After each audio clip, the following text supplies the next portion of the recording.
Halo, selamat pagi Miss. Pada kesempatan kali ini, kami dari kelompok 1 akan menjelaskan mengenai pandangan kami terhadap perdagangan makhluk hidup yang terdapat pada kitab Anguttara Nikaya V 177. Sebelumnya, perkenalkan nama saya Hendrik Hasrasulian. Saya Hendrik Andre. Saya Willy Chandra. Saya Richmond.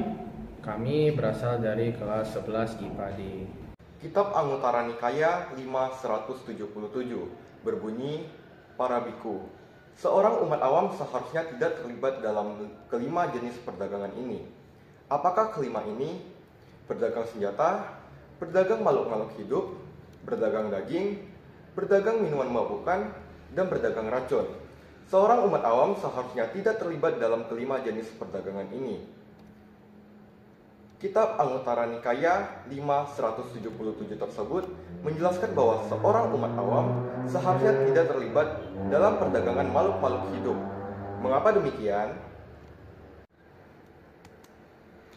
Hal ini dikarenakan perdagangan makhluk hidup seperti menjual manusia, perbudakan, perdagangan anak, menjual binatang, dan memelihara binatang untuk disembelih termasuk ke dalam penghidupan yang tidak benar sesuai dengan faktor kelima dari jalan mulia berunsur 8. Mengapa begitu? Karena saat kita berdagang makhluk hidup, kita memperjualbelikan hak mereka untuk hidup, hak mereka untuk bebas, hak mereka untuk berkeluarga, hak mereka untuk tidak teraniaya dan menjalani hidup mereka sesuai yang mereka mau. Hal ini juga mengkondisikan terjadinya pelanggaran sila pertama dari Pancasila Buddhis yang berbunyi, aku bertekad akan melatih diri untuk menghindari pembunuhan makhluk hidup. Di mana ketika kita berdagang makhluk hidup, kita telah menyerahkan nyawa dan hidup mereka, di mana secara langsung maupun tidak langsung kita telah membunuh makhluk hidup tersebut. Sang Buddha menganjurkan untuk menghindari atau meninggalkan usaha, pekerjaan, aktivitas maupun penghidupan yang salah yang dapat menyebabkan penderitaan dengan teraniaya dan terbunuhnya makhluk hidup, hingga akhirnya kita dapat melenyapkan keserakahan, kebencian, dan kebodohan batin dalam diri kita.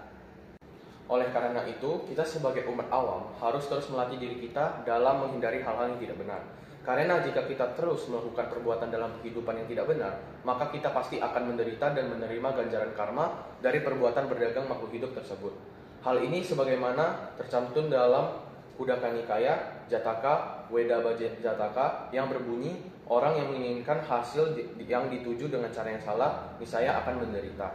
Demikianlah presentasi dari kelompok kami. Sebelumnya kami meminta maaf sebesar-besarnya kepada para penonton apabila dalam penyampaian kami mungkin ada kesalahan kata yang menyinggung para penonton sekalian. Sekian presentasi dari kelompok kami. Terima kasih.